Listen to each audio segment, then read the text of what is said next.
नमस्कार दोस्तों, मैं लक्ष्मीना देवी लक्ष्मी लोकगीत चैनल में आप सभी का दिल से स्वागत करती हूँ। मैं आप सबके बीच में लाना चाहती हूँ देवी पचरा गीत। ये हमारी देवी पचरा गीत पसंद आए तो लाइक सपोर्ट शेयर आप लोग जरूर करिए। कमेंट बॉक्स में जरूर बताइएगा देवी पचरा गीत कैसा लगा। लावंगिया के डार मैया मोरे अंगने में, लावंगिया के डार मैया मोरे अंगने में, लावंगिया के डार मैया मोरे अंगने में, लावंगिया के डार मैया मोरे अंगने में। मोरे पिछावरवा बज जवा छोकरावा, मोरे पिछावरवा बज जवा छोकरावा, गिरे चुनरी साथ मैया मोरे अंगने में, गिरे चुनरी साथ मैया मोरे अंगने में, गिरे चुनरी साथ मैया मोरे अंगने में, गिरे चुनरी साथ मैया मोरे अंगने में। लावंगिया के डार मैया मोरे अंगने में, लावंगिया के डार मैया मोरे अंगने में। मोरे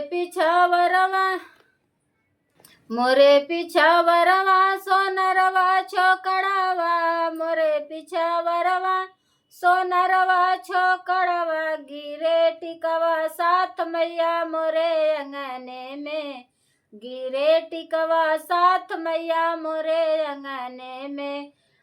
लावंगिया के डार मैया मोरे अंगने में, लावंगिया के डार मैया मोरे अंगने में, लावंगिया के डार मैया मोरे अंगने में। मोरे पिछावरवा को हरवा छोकड़ावा, मोरे पिछावरवा को हरवा छोकड़ावा, गिरे कलसा साथ मैया मोरे अंगने में, गिरे कलसा साथ मैया मोरे अंगने में। लावंगिया के डार मैया मोरे अंगने में, लावंगिया के डार मैया मोरे अंगने में। मोरे पिछावरवा का हरवा छोकड़ावा, मोरे पिछावरवा का हरवा छोकड़ावा, भरे कलसा साथ मैया मोरे अंगने में, भरे कलसा साथ मैया मोरे अंगने में। लावंगिया के डार मैया मोरे अंगने में, लावंगिया के डार मैया मोरे अंगने में। मोरे पिछावरवा मलिया छोकड़ावा, मोरे पिछावरवा मलियवा छोकड़ावा, गिरे अड़ौलहार मैया मोरे अंगने में, गिरे अड़ौलहार मैया मोरे अंगने में।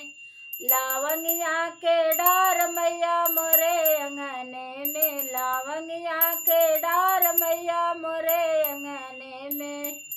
मोरे पिछावरवा भगता छोकड़ावा, मोरे पिछावरवा